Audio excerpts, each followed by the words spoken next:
నమస్తే, నేను మీ కుప్ప పద్మిని. ఇన్నాళ్ళు మీ సపోర్ట్‌ని నాకందిస్తూ, మీ ప్రేమని నాకందిస్తున్న ప్రతి ఒక్కరికి కృతజ్ఞతలు. ఇప్పుడు చూడబోతున్న ఈ వీడియో కూడా ఖచ్చితంగా మీకు ఉపయోగపడుతుంది.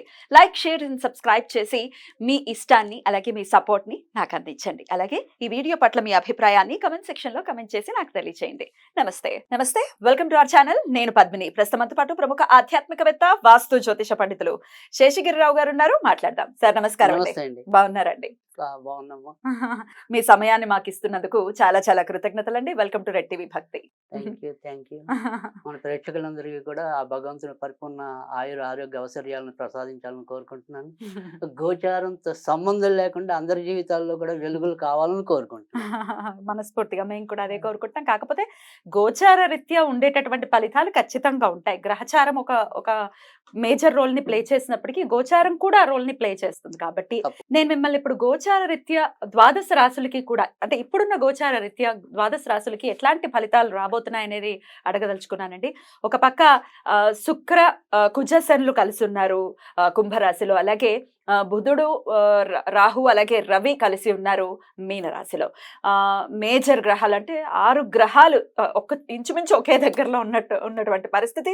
ఇట్లాంటి గోచార పరిస్థితులు ఉన్నప్పుడు ద్వాదశ రాశుల మీద ఎలాంటి ఇంపాక్ట్ ని చూపిస్తుంది ఒక్కసారి మీ ద్వారా? తప్పకుండా. అంటే ఇక్కడ మనం ఏదైతే ఇప్పుడు ఈ సంయోగం అంటాం, గ్రహాల సంయోగం అనుకోండి, అది ఒక్కొక్క బిందువులో వారు ఇంకా దగ్గరగా ఉన్నప్పుడు దాని ఫలితం అనేది ఇంకో రకంగా ఉంటుంది.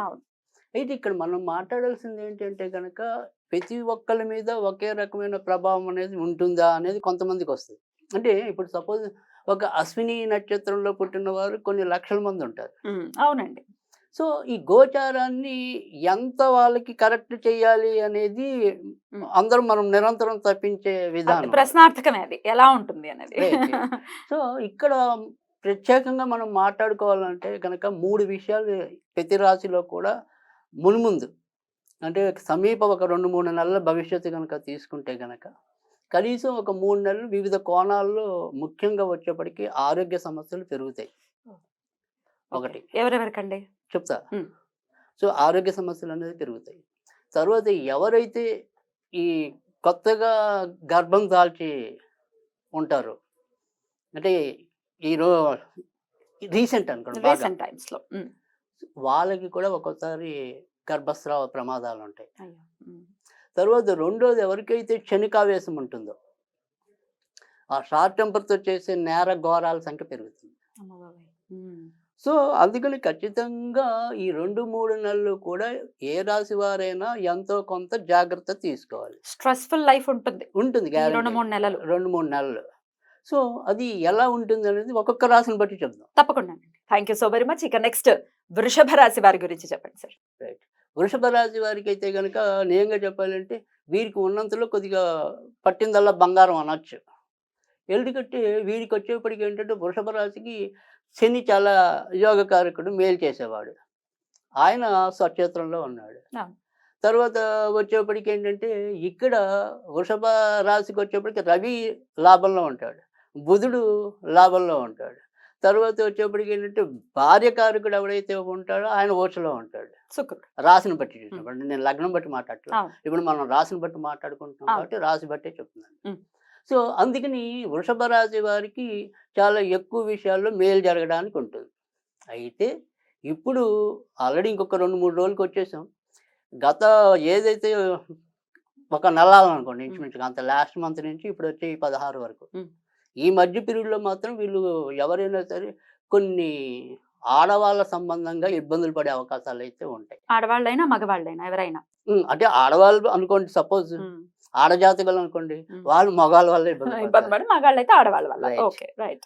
సో అలా ఏ విధంగా ఇబ్బంది పడవచ్చు అంటే, సపోజ్ ఇప్పుడు మనకి తెలియకుండా, అంటే ఇంట్లో భార్య ఒప్పుకోదను, అమ్మా నాన్న ఒప్పుకోదను, మనం రహస్యంగా అప్పుడప్పుడు కొంత మన మిత్రులకు కానీ మనకి తెలిసిన బంధువులకు కానీ సహాయపడుతూ ఉంటాం.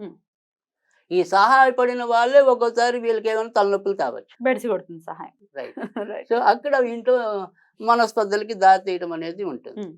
తర్వాత రెండోది వచ్చేప్పటికి, ఎవరైతే ఇంకా సంతానం కావాలని వేచి ఉన్నారంటే, రకరకాల పరీక్షలకు వెళ్ళింటే సంతానం లేని వాళ్ళ సంగతి చెప్తున్నాను, వాళ్ళకి ఇంకా అప్పుడే కలగదు సంతానం. ఇంకా 2 నెలలు కనీసం అయితే ఆగాల్సి ఉంటుంది. అప్పటిదాకా ఏదో ఒక ట్రీట్మెంట్ల కోసం పరిగెత్తాల్సి ఉంటుంది.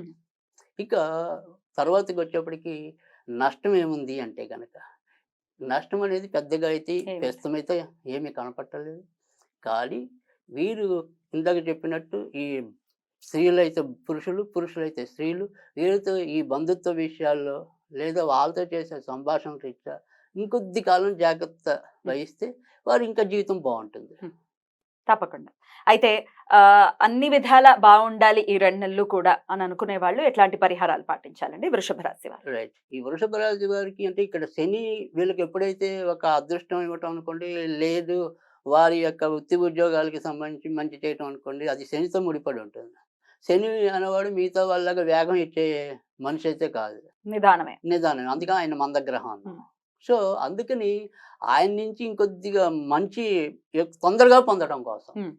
అది వెంకటేశ్వర స్వామికి శనివారాల పూట కొద్దిగా నల్ల ద్రాక్షలు నివేదన చేస్తే గనక ఉమ్. చాలా మేలు జరుగుతుంది. సరే మరి నల్ల ద్రాక్షలు దొరకకపోతే మా పరిస్థితి ఏంటి అని అడిగే వాళ్ళు కూడా కొంతమంది కానీ ఉంటారు. ఇప్పుడు దొరుకుతున్నాయి. ఇప్పుడు దొరుకుతాయి. సీజన్ స్టార్ట్ అయింది. సరే ఆ, ఏదో ఏదో ప్రాంతంలో దొరకలేదు. దొరకదు. ఆ. మరి వాళ్ళకి ఏం చేయాలి అవును, అవును. అనేది ఎప్పుడు ఉంటుంది. అవును. సో అలాంటి వాళ్ళు ఒకవేళ ఇన్ కేసు దొరకకపోతే ఉమ్.